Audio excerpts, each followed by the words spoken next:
Good morning student, कैसे हैं आप सभी लोग। मैं किशनकांत आपका माता बिमला ITI में फिर से स्वागत करता हूं। जैसे कि आप सभी को पता है कि आपके जो एग्ज़ाम है वो CBT बेस हो चुके हैं और जो अभी 28-29 तारीख को CBT बेस एग्ज़ाम हुआ है सेशन 218 से 220 का, जिसमें 28 तारीख वाला एग्ज़ाम आप सभी को पता हो कैंसिल हो गया है। 29 वाले का एग्ज़ाम हुआ है, जिनमें से बहुत सारे बच्चों का एग्ज़ाम हुआ, किसी के क्वेश्चन सबमिट हुए, किसी के सबमिट नहीं हुए। तो सभी बच्चों को दिक्कत हो रही है क्वेश्चन सॉल्व करने में, बनाने में, क्योंकि इन्होंने तैयारी अच्छे से की नहीं है कोरोना के कारण। इसी के चलते हमने आप ही सभी बच्चों के लिए एक मोस्ट इम्पॉर्टेंट क्वेश्चंस जो बाहरी रिसोर्स से कुछ आप लोग के क्वेश्चंस जो आए हुए थे एग्ज़ाम में 28-29 को, उस रिसोर्स से उठाकर आप लोग के लिए लाया गया है।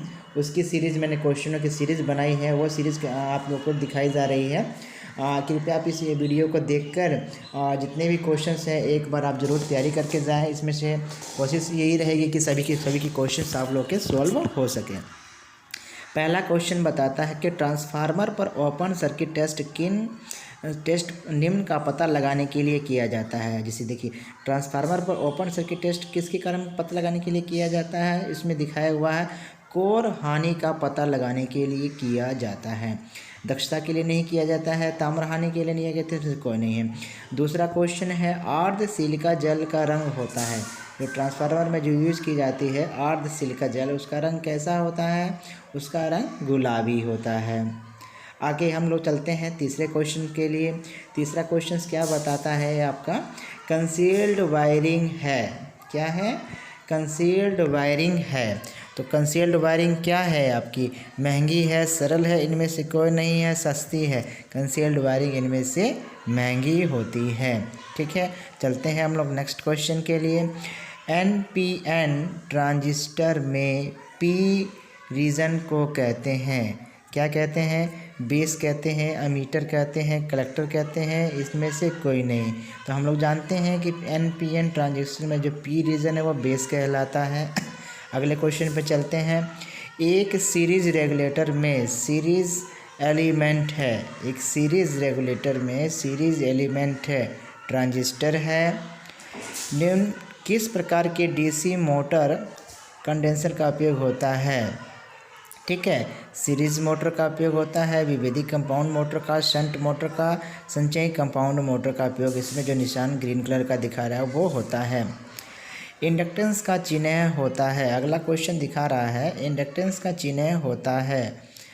कौन सा होता है? देखिए आपके सामने दिखा हुआ है। L जो होता है इंडक्टेंस का होता है, H हेनरी का होता है, ठीक है। X इम्पीडेंस का होता है, I क्या होता है? विद्युत धारा का होता है, ठीक है। 3 फेज का क्रम होता है।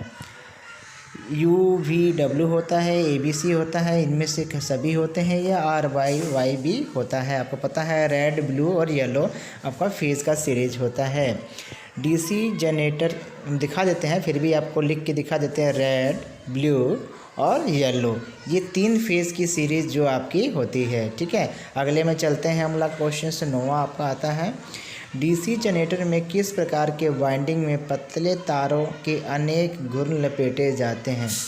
ठीक है, फिर से सुन लेते हैं। DC जनरेटर में किस प्रकार के वाइंडिंग में पतले तारों के अनेक घुर्न लपेटे जाते हैं? आर्मेचर है, कैपेसिटिंग है, शंट फील्ड है, सीरीज फील्ड है। तो इसमें जो राइट आंसर है वो क्या है? शंट फील्ड वाइंडिंग है। ठीक है, चलते हैं हम लोग नेक्स्ट क्वेश्चन पे। लाइटिंग उप सर्किट में अधिकतम कितनी विद्युत धारा अनुमत है? लाइटिंग उप सर्किट में अधिकतम कितनी विद्युत धारा अनुमत है? 1.75 एम्पियर, 2.5 एम्पियर, 3.15 एम्पियर, 4.10 एम्पियर। तो लाइटिंग वाला है तो आपको पता होना चाहिए कि 1.75 एम्पियर ही अनुमत है। ठीक है, ये चीज़ें ध्यान देनी है। अगला क्वेश्चन है अर्थ टेस्टर का उपयोग निम्न के मापन के लिए होता है। निम्न प्रतिरोध के लिए, उच्चतर प्रतिरोध के लिए, मध्यम प्रतिरोध के लिए, उच्च प्रतिरोध के लिए। देखिए अर्थ टेस्टर है जो हम लोग सभी इस्तेमाल करते हैं घरों में, तो निम्न प्रतिरोध ही माप सकते हैं ना। उच्चतर प्रतिरोध तो मैं नहीं माप सकते हैं ना, या उच्च हो या मध्यम हो, उससे हम लोग नहीं माप सकते हैं, वो हम लोग मीडियम ही नापते हैं। दूसरा क्वेश्चन, अगला क्वेश्चन है 12th क्वेश्चन है। द्विध्रुवीय ट्रांजिस्टर के 3 टर्मिनल हैं। अमीटर, कलेक्टर और गेट। ठीक है, फिर क्या है, डैन, अमीटर और सोर्स। फिर है आपका कलेक्टर, गेट और बेस। इसमें दिया हुआ है अमीटर, कलेक्टर और बेस, आपका ये आंसर है। ठीक है, आगे चलते हैं। 415 वोल्ट 50 हर्ट्ज के 3 फेज 3 एलिमेंट एनर्जी मीटर वाले प्रेशर कॉइल को निम्न में से स्ट्रेन किया जाता है। 1 पॉइंट, ठीक है, इसमें दिया हुआ है चौथा ऑप्शन 420 वोल्ट है। आर्मेचर कुंडली के कंडक्टर को कम्यूटेटर से निम्न पर शोल्डर करते हैं। सही ऑप्शंस क्या है, आपको चौथा नंबर दिखाई दे रहा है जो ग्रीन है। ठीक है, अगला क्वेश्चन है, डीसी मोटर के स्टार्टिंग रेजिस्टेंस के मटेरियल का नाम है यूरेका, नाइक्रोम, टंगस्टन, मैग्नीशियम। क्या नाम है इसका भाई, यूरेका नाम है।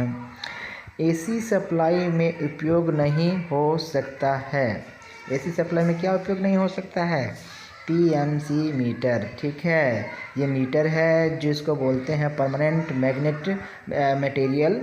ठीक है, अब आता है डीसी मोटर में चुंबकीय ध्रुव बने होते हैं। डीसी मोटर में चुंबकीय ध्रुव बने होते हैं, किसके बने होते हैं, अनसील्ड स्टील के बने होते हैं। किसके बने होते हैं, अनसील्ड स्टील के बने होते हैं। ये चीज़ें ध्यान देनी है, बहुत ही इंपॉर्टेंट क्वेश्चन है आप सभी बच्चों के लिए। मैंने बहुत ही सोर्स लेके लिया है आप ही लोग के लिए कि आप लोग किसी भी स्थिति से आप सब लोग पढ़ के निकल सकें। और भाई हम लोग जितना कोशिश करते हैं बच्चों के फ्यूचर्स के लिए ही, बच्चे अपना हमेशा आगे बढ़ें। माता बिमला में बच्चे आए हैं, उन सबका तरक्की होना जायज़ बात है।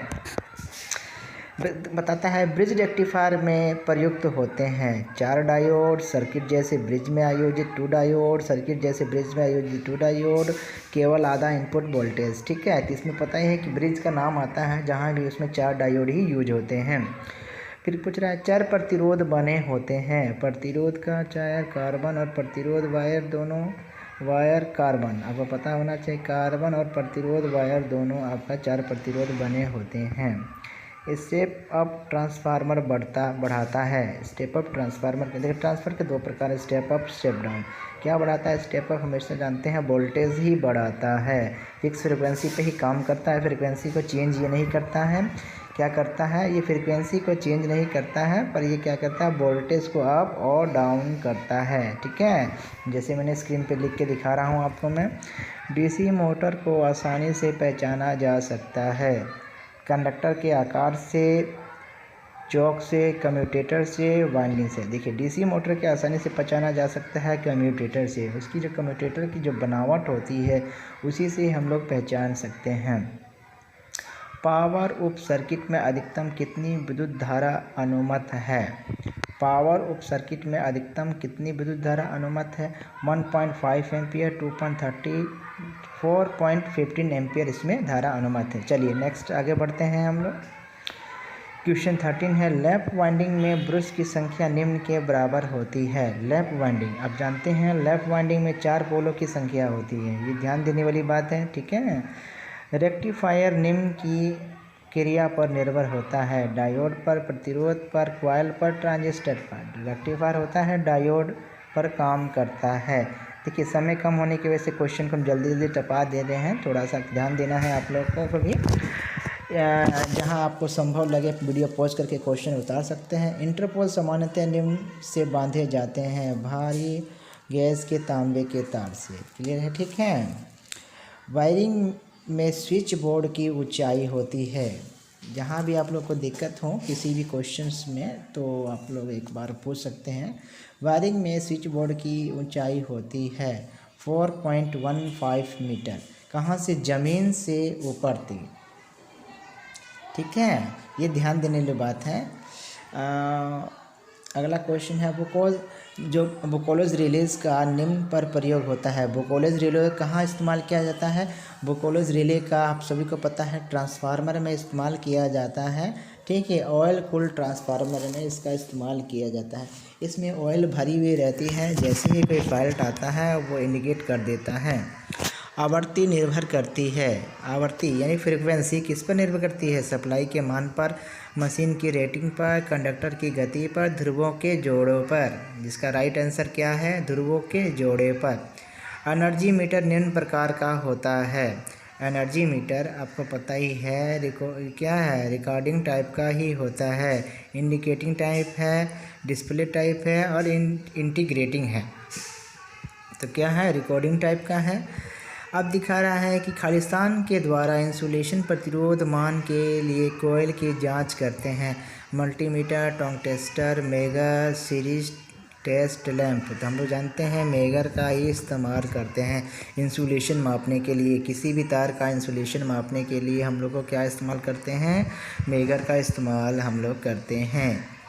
किस प्रकार के मोटर में 2 पॉइंट स्टार्टर का उपयोग होता है, shunt motor, long shunt motor, series motor और शॉर्ट शंट मोटर।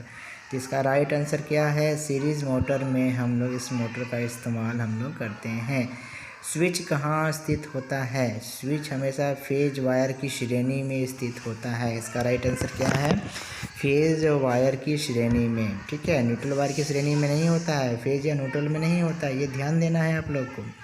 किस प्रकार के डीसी मोटर का उपयोग ट्रैक्शन उद्देश्य के लिए होता है, इसका राइट आंसर क्या है, series motor. Short shunt motor भी नहीं है, लॉन्ग शंट भी नहीं है और शंट मोटर भी इसका राइट आंसर नहीं है, ये ध्यान देना है। डीसी मोटर के बलाघूर्ण की इकाई होती है न्यूटन प्रति metre, kilogram metre, newton centimetre और जूल। देखिए डीसी मोटर के बलाघूर्ण की इकाई क्या होता है, न्यूटन सेंटीमीटर होती है। चलिए ओके, आगे बढ़ते हैं हम लोग। ब्रश किस मटेरियल से बना होता है, आपको पता है एक, ठीक है। विद्युत धारिता का संकेत होता है, क्या होता है, सी, जिसे कैपेसिटेंस बोला जाता है। मशीन की अधिकतम दक्षता तब होती है जब नियत हानि कंटेंट के वर्ग के अनुपाती हानि होती है। ठीक है, मशीन की अधिकतम दक्षता कब होती है, ये ध्यान देनी है आप लोग को। द्वितीयक करंट ट्रांसफार्मर द्वितीय स्टैंडर्ड मान होता है, कितना मान होता है, 5 एम्पियर मान होता है। ठीक है, ये चीज़ें ध्यान देनी है, हम बार बार रिपीट नहीं करेंगे। विभव ट्रांसफार्मर के द्वितीयक मानक स्टैंडर्ड वोल्टेज होता है, कितना होता है, 110 वोल्टेज। यानी कि पोटेंशियल, विभव क्या है, पोटेंशियल ट्रांसफार्मर और करंट ट्रांसफार्मर की यहाँ बात की जा रही है। ये चीज़ें ध्यान देना, किसकी बात की जा रही है, प्रतिरोध होते हैं अर्धचालक, सुचालक, न चालक न सुचालक, इंसुलेटर इंसुलेटर। देखिए प्रतिरोध होते हैं, ना चालक होते हैं ना सुचालक होते हैं, ठीक है ना, इंसुलेटर होते हैं। न्यूट्रल में कौन सा रंग प्रयुक्त होता है, न्यूट्रल के लिए हम लोग जो घरों में वायरिंग करते हैं आपको पता है काला रंग की तार का इस्तेमाल किया जाता है। अश्व शक्ति का छोटा डीसी मोटर सामान्यतः है 2 ध्रुव का होता है। अच्छा 5 SP क्या दे रहा है, 5 अश्व शक्ति क्या होता है, हॉर्स पावर बोला जाता है डीसी मोटर का। ठीक है, अगला क्वेश्चन है, टोंग टेस्टर का उपयोग निम्न के मापने के लिए किया जाता है। ठीक है, एक और क्या है पूछना चाहते हैं, देखिए इसमें क्या दिया हुआ है, हाँ ठीक है आगे चलिए। टोंग टेस्टर का उपयोग निम्न को मापने के लिए किया जाता है, वोल्टेज के लिए, करंट के लिए, वाट के लिए, प्रतिरोध के लिए। किसके लिए किया जाता है, टोंग टेस्टर का उपयोग करंट को मापने के लिए किया जाता है। 2 तारों के बीच में उसको फंसा दिया जाता है और उसमें से कितने एम्पर होती है उसका चेक किया जाता है। ट्रांजिस्टर में होते हैं 1 PN junction, 4 PN junction, 3 PN junction, 2 PN junction होते हैं। तो ट्रांजिस्टर में 2 PN जंक्शन होते हैं, क्या होते हैं, 2 PN जंक्शन होते हैं। ठीक है, ट्रांसफार्मर ऑयल का उपयोग निम्न में होता है, इंसुलेटर और कूलेंट दोनों में। सही बात है कि ट्रांसफार्मर में क्या काम है ऑयल का, ट्रांसफार्मर में ऑयल कूलेंट के लिए ही काम करता है, आपको पता होना चाहिए। और क्या करेगा, इंसुलेटर का काम नहीं करता है, आय के माध्यम से भी काम नहीं करता है। छोटे डीसी मशीन के लिए योक किस मटेरियल का बनाया जाता है, मृदु इस्पात का है, ढलवा लोहा के है, हार्ड कार्बन इस्पात का है, रोट आयरन का है। तो छोटी डीसी मशीन का जो मटेरियल बनाया जाता है ढलवा लोहा का बनाया जाता है।